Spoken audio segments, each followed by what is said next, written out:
We want to have at least a one-to-many solution to offer our clients. Right now, it's a one-to-one solution, meaning you hire us and you get a legal team to work directly with you on your particular family law problem. We believe that if we can develop over time a one-to-many solution, that's going to be a game changer.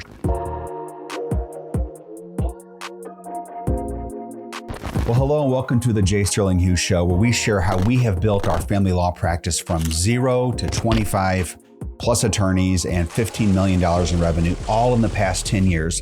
And my purpose here is to document what's working and what's not working, with hopes that you can take that and you can recontextualize that and shorten your firm's success curve. My name is Jeff Hughes and I'm your host, and I'm talking today about AI, and in particular, 8 simple AI actions to future-proof your law firm.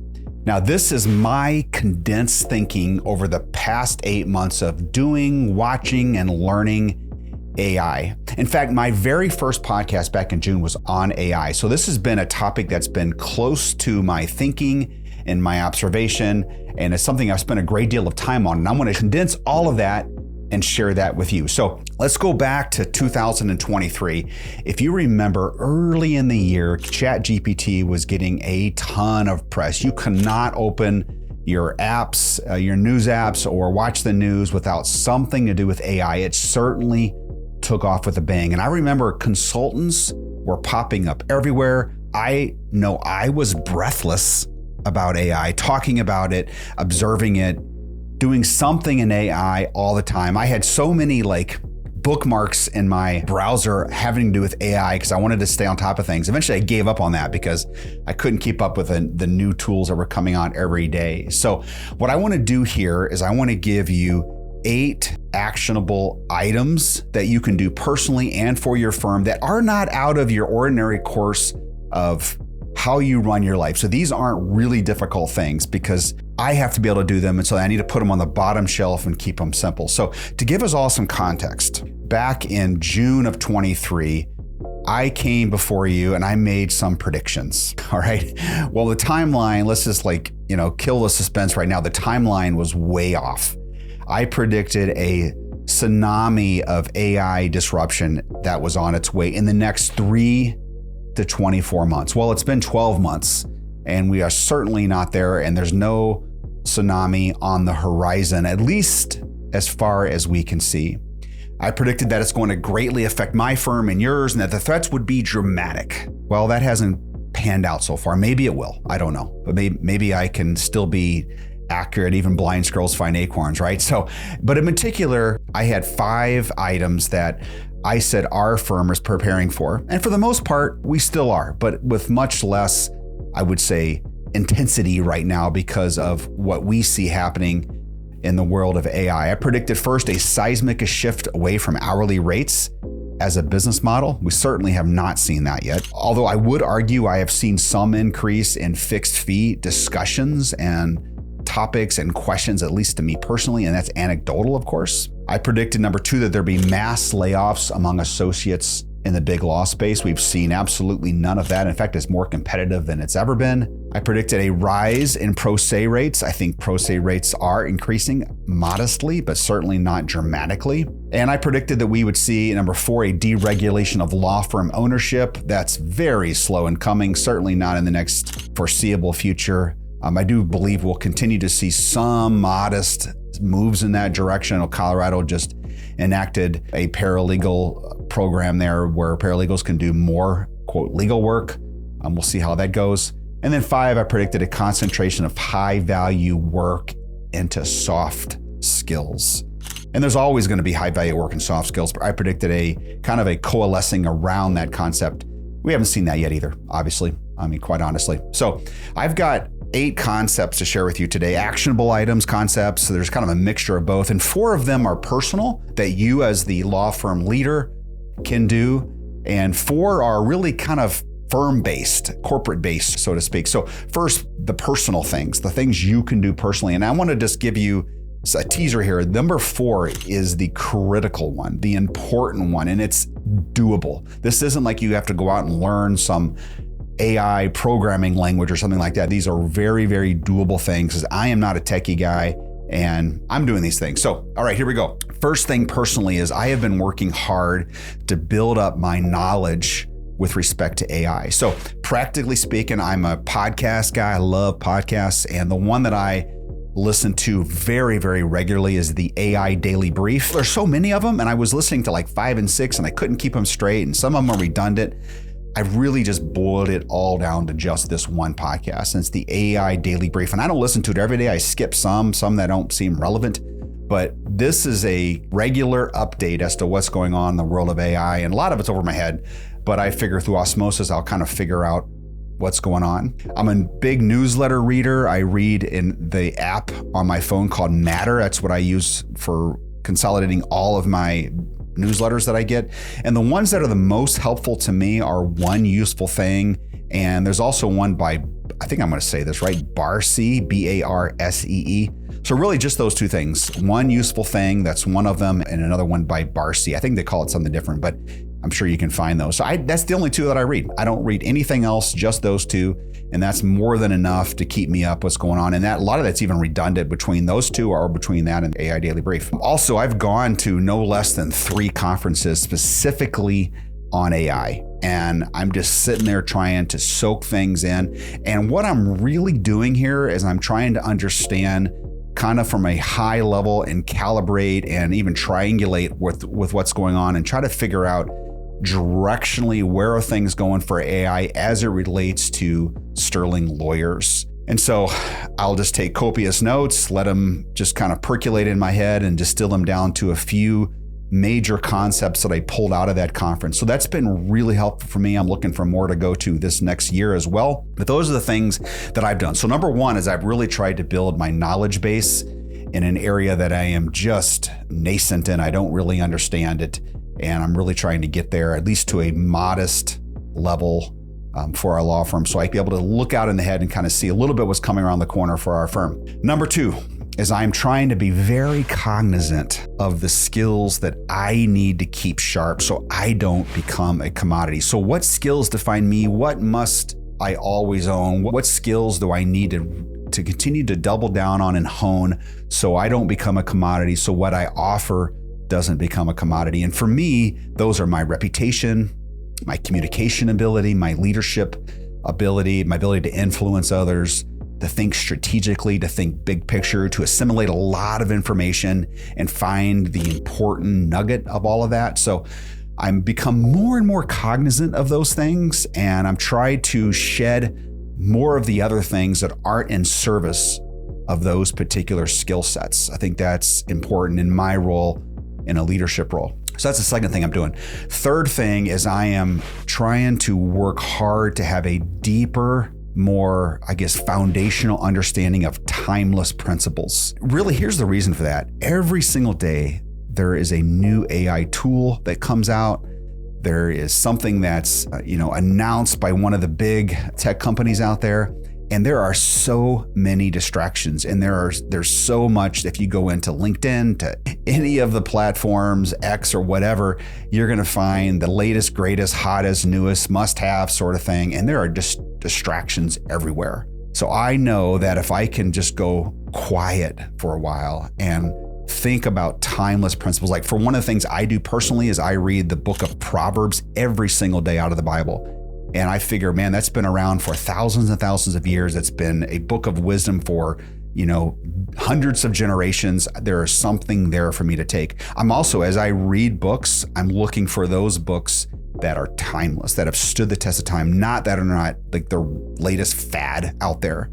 So I try to read classic books and understand timeless, long-term principles that have been proven over time, because I want us to innovate. I know that we have to innovate from a position of solid foundation to spring off of for our law firm. So having a deep understanding of those principles, reading timeless books that have been around before Gutenberg, for example, things like that. All right, the fourth one, and I think this is probably the most important because this is what's required me to think differently and develop new habits and new reactions that I don't naturally go to.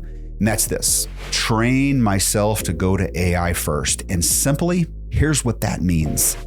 I love Google just like all of us, and that's the first place I go to search. Well, to change my habits to go first to some of the other AI tools, AI search tools like Perplexity or Claude, certainly ChatGPT, there's other ones out there. I'm starting with those three just to be simple right now and use those tools to do my searching first. And that's kind of forcing me to think differently. It's forcing me to think in terms of prompts. It's forcing me to think in terms of how can I get better at describing to AI what I want from the AI tool. So that's what I'm trying to do. It's a work in progress. Let me tell you, it's hard to break a 2-decade habit of going to Google for things I want to know and to find out, but I'm making progress on that. So, all right, that's the 4 things I'm doing personally.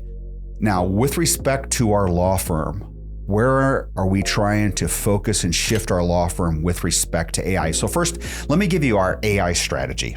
All right, then copy this because this has been 18 months as we've kind of tried to develop this. And so our strategy really can be characterized as one of patience. We are not trying to do anything too dramatic right now in AI, mainly because I don't know what to do.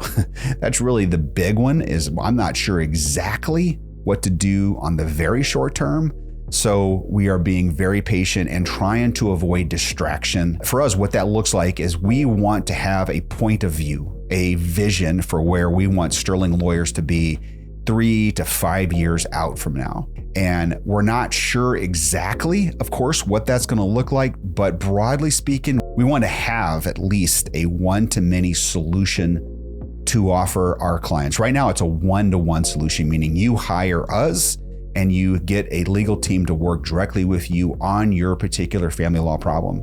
We believe that if we can develop over time a one-to-many solution, that's going to be a game changer. So as I look at new big opportunities for the firm, we are trying to filter all opportunities against that one-to-many solution where we want to be in the future. We're also trying really hard to build up cash and build up resources to prepare for that when it comes, when we see it, because I believe when we see those opportunities, we're going to be prepared at that point to go all in on them. So it's going to be one of those things where when it shows up, we're going to know it, and we want to be absolutely prepared to go all in on those things. Another thing we're doing within our firm is every 2 weeks, we have a all-team meeting called the Summons. And in there, about every month or so, one of our lawyers, Jeff Murrell, one of our senior partners, comes and he just describes the latest thing he's learning. He's really way past me when it comes to AI. What he does is he tries to describe the latest tool and its application as something to the practice of law for our team, knowing that very few people on our team will actually implement those things immediately. But what we're trying to do is we're trying to keep the conversation in the air in our firm to encourage everyone to look for shortcuts that AI can give us to make things go faster and more efficiently. So that's our firm's AI strategy. That's the first thing, sharing that with you. So we're trying to avoid distractions and focus on our vision and measuring all opportunities against our future vision with respect to AI, which is to have a one-to-many solution. All right, the second thing that we're working on within the firm is we want to become really good at the current tools. We are not looking to create anything new with respect to AI because, man, creating an AI tool in a vacuum seems certainly out of my class.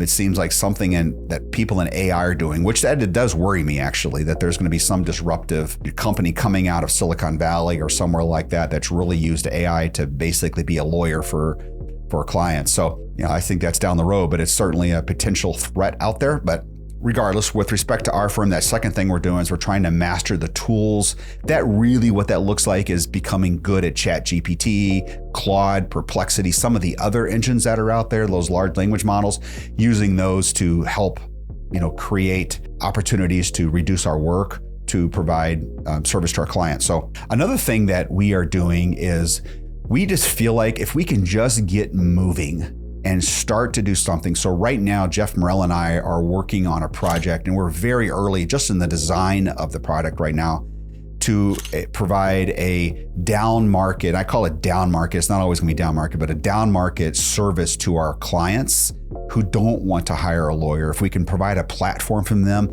and just cobble together some AI tools that are out there, and maybe it looks like some sort of a chatbot initially, Certainly, we got to be really careful about offering legal advice based on an AI algorithm prompt or something like that. That's certainly going to get us in trouble if we do that.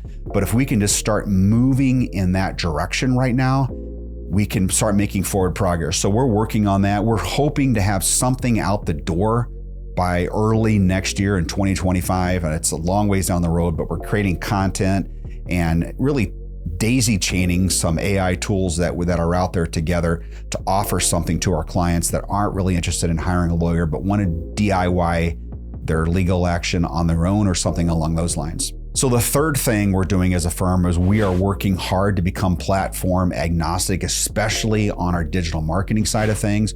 We have relied way too much on Google, and we are trying to work away from that right now to become more platform. So if Google disappears, we can survive. It concerns me that there's so much censorship in the world, and if for some reason, one of these big, huge tech companies doesn't like us for whatever reason at all, they can just completely cut us off, and we have to be careful. I've heard even recently MailChimp did that to some people, and we use MailChimp in an email program for sending out regular newsletters and so forth. So it's concerning that those things are out there, and so we're trying to be platform agnostic and really be independent in our thinking and make that a part of our content development and so forth going forward. So that's the third thing. The fourth thing we're doing is we are doubling down and looking for opportunities to double down on the personal touch when it comes to our clients. I believe most things we're going to see in the future that are digital, most of them will be fake and generated by some AI tool. And a premium is going to coalesce around personal human to human touch. That's difficult, right? Because human to human touch is really hard to scale. Basically, you would argue that it's impossible to scale. It certainly doesn't fit a one-to-many solution. But I think more value is going to migrate away from stuff that can be created digitally, which we see a lot of value there now because it's going to be created so cheaply and by a machine that personal touch will become more and more important in the future. So those are the four things that we are trying to do as a law firm. So I hope those are helpful to you. I hope there's something actionable there that you can take away and make your firm better and improve your skills. And if you like, what you're hearing here, it would mean the world to me if you would do all the regular social media stuff, subscribe, forward this, that sort of thing. I put one of these podcasts out twice a week, Mondays and Thursdays. Sometimes they're interviews and sometimes they're solo podcasts just like this with something I'm thinking about or I'm learning or I'm seeing happen within our firm or whatever. I hope that that's helpful and I hope you have a wonderful day.